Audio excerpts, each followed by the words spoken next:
झारखंड वह राज्य जिसे देश की कोयला राजधानी कहा जाता है। यहाँ की धरती से निकलने वाले कोयला देश के बिजली घरों को रोशन करता है, उद्योगों को ऊर्जा देता है और करोड़ों लोगों की जिंदगी को चलाने में अहम भूमिका निभाता है।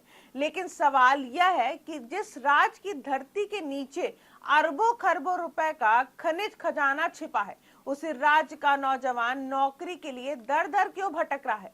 आखिर वह पैसा जा कहां रहा है? और क्या इस सवाल का जवाब प्रवर्तन निदेशालय यानी ईडी की ताजा कार्रवाई में छिपा है? दरअसल झारखंड के धनबाद और आसपास के इलाकों में ईडी ने अवैध कोयला कारोबार, अवैध परिवहन, रंगदारी और मनी लॉन्ड्रिंग के मामलों में एक साथ करीब 25 से 28 ठिकानों पर बड़ी छापेमारी की है। यह कार्रवाई धन शोधन निवारण अधिनियम यानी पीएमएलए के तहत की गई। जांच एजेंसियों का कहना है कि यह नेटवर्क अवैध कोयला खनन, परिवहन और वसूली से जुड़े करोड़ों रुपए के खेल की जांच का हिस्सा है। मीडिया रिपोर्टों के अनुसार छापेमारी के दौरान जांच एजेंसियों के सामने लगभग 600 करोड़ रुपए से अधिक की कथित बेनामी संपत्तियों का सुराग मिला है। कई अहम दस्तावेज, डिजिटल रिकॉर्ड, बैंक लेन देन से जुड़े कागजात और वित्तीय लेन देन की जानकारी भी जांच के दायरे में आई है। हालांकि यह ध्यान रखना जरूरी है कि यह जांच अभी जारी है और इन आरोपों की अंतिम पुष्टि अदालत के प्रक्रिया पूरी होने के बाद ही होगी। अब समझिए कि आखिर यह पूरा खेल कैसे चलता है। जांच एजेंसियों के मुताबिक आरोप है कि कुछ संगठित गिरोह खदानों में से अवैध रूप से कोयला निकालते हैं, फिर उसे फर्जी दस्तावेजों के जरिए वैध बताकर बाजार तक पहुंचाते हैं। इतना ही नहीं, कोयले के ट्रांसपोर्ट पर कथित तौर पर लीवी, रंगदारी टैक्स और गुंडा टैक्स भी वसूला जाता है। यानी जो ट्रांसपोर्टर या कारोबारी कोयला ले जाना चाहते हैं, उसे कथित अवैध वसूली का सामना करना पड़ता है। ईडी की पहले के जांच में भी इसे नेटवर्क का खुलासा हुआ था, जहां पिछले कुछ वर्षों में केवल कथित रंगदारी से ही 650 करोड़ रुपए से अधिक की अवैध कमाई होने का अनुमान लगाया गया था।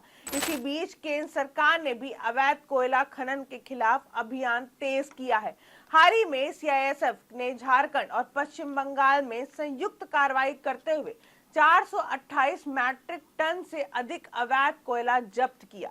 कई वाहन, मशीनें और अवैध खनन में इस्तेमाल होने वाले उपकरण भी बरामद किए गए। यह कार्रवाई सरकार की जीरो कोल लीकेज पहल के तहत की गई। लेकिन सबसे बड़ा सवाल अब भी वही है, अगर झारखंड देश के सबसे बड़े कोयला उत्पादक राज्यों में शामिल है और अगर यहां से हर साल हजारों करोड़ों रुपए का कोयला निकलता है, तो फिर स्थानीय युवाओं के हिस्सों में बेरोजगारी, पलायन और अस्थायी रोजगार ही क्यों आता है? तो फिर स्थानीय युवाओं के हिस्से में बेरोजगारी, पलायन और अस्थायी रोजगार ही क्यों आता है? क्या राज्य के प्राकृतिक संपदा का लाभ वास्तव में आम जनता तक पहुंच रहा है या फिर उसका बड़ा हिस्सा कथित भ्रष्ट नेटवर्क और माफिया तंत्र के भेंट चढ़ रहा है?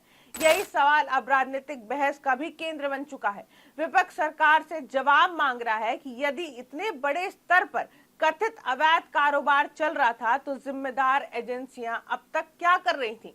वहीं सरकार का कहना है कि अवैध खनन और कोयला माफियों के खिलाफ लगातार सख्त कार्रवाई की जा रही है और किसी भी दोषी को बख्शा नहीं जाएगा।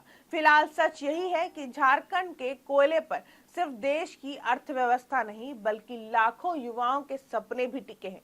अगर प्राकृतिक संसाधनों से मिलने वाले राजस्व पूरी पारदर्शिता से साथ विकास, शिक्षा और रोजगार पर खर्च हो तो शायद किसी युवा को नौकरी तलाश में अपना घर छोड़ने की मजबूरी ना हो।